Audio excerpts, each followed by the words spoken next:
আজই সাবস্ক্রাইব করুন এবং দেখুন আপনার প্রিয় শো। আর কি উপায় আছে আমার কাছে? কি উপায় আমি মেসি ভাইয়ের কাছে পৌঁছবো? অস্থির লাগছে। কিছু না জেনে যদি সব শেষ হয়ে যায়, সারাটা জীবন শান্তি পাবো না আমি।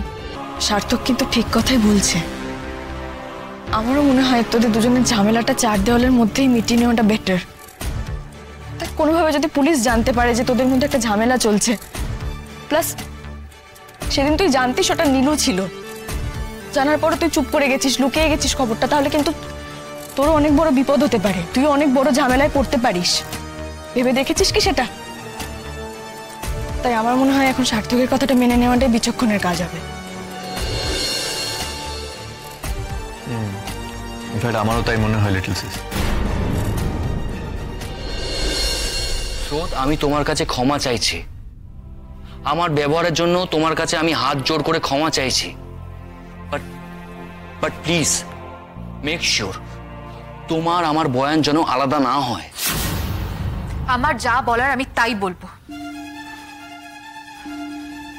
সার্থক, আমি বলছি শোনো, ওর রাগ হয়েছে তোমার উপর।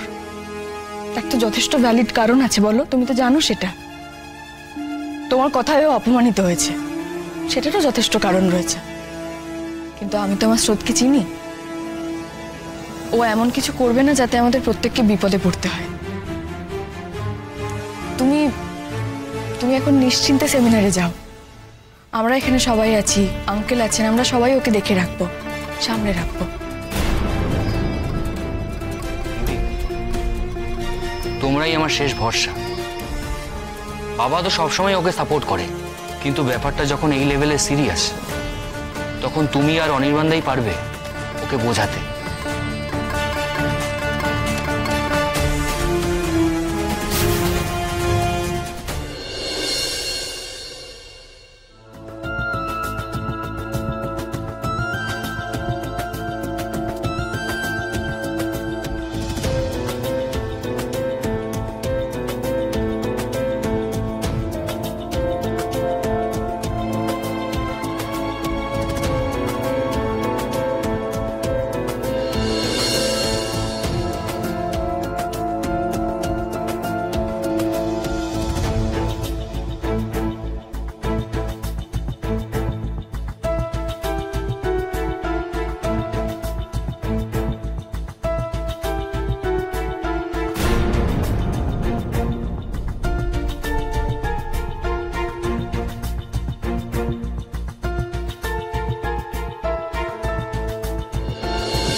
কোথায় ছিলে সারাদিন?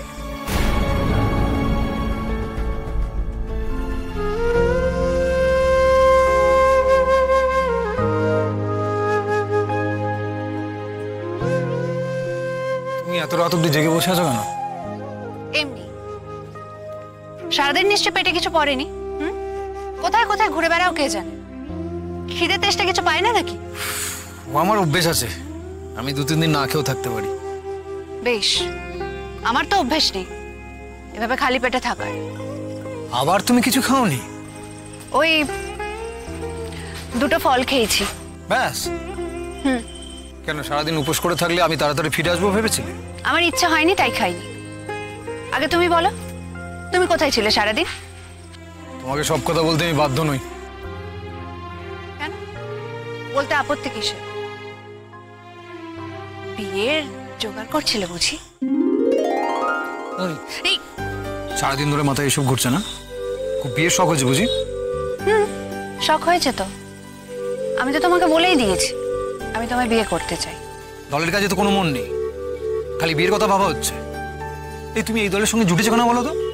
দল ভাঙতে? দলের কাজকর্ম সব লাটে তুলতে? ভুল বলছো।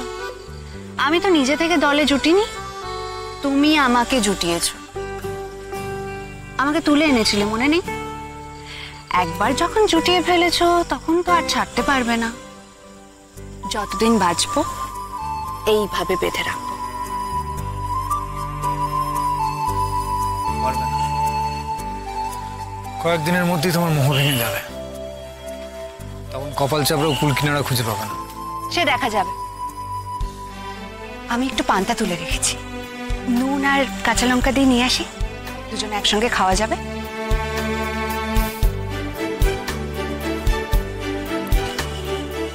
কাঁচা পেঁয়াজ আছে?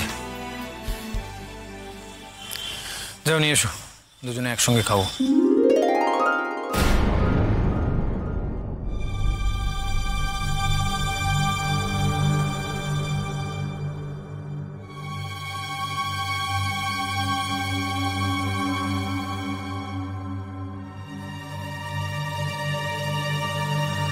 তোর সঙ্গে একবার দেখা করবো মিস্তি ভাই, জানবো আমার দিকে পিস্তল উঁচিয়ে কেমন আছিস তুই, জানবো কেন তুই ওই জীবনে গেলি, কিভাবে গেলি।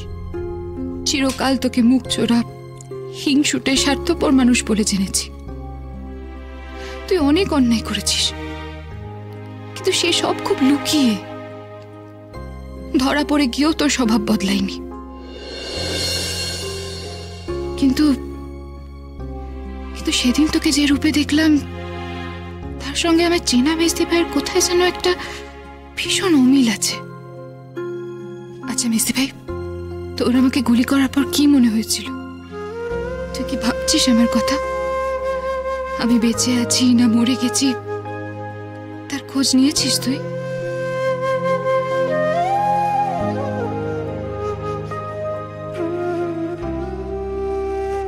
বেঁচে গেছে, কিঞ্জল কিছু জানালো না তো? তাহলে কেউ ছোটদার সাথে কন্ট্যাক্ট করেনি, নাকি উনি রাজি হননি? উনি রাজি না হলে আর কি উপায় আছে আমার কাছে? কি উপায় আমি মেসি ভাইয়ের কাছে পৌঁছবো? তোর অস্থির লাগছে। কিছু না জেনে যদি সব শেষ হয়ে যায়, সারাটা জীবন শান্তি পাবো না আমি।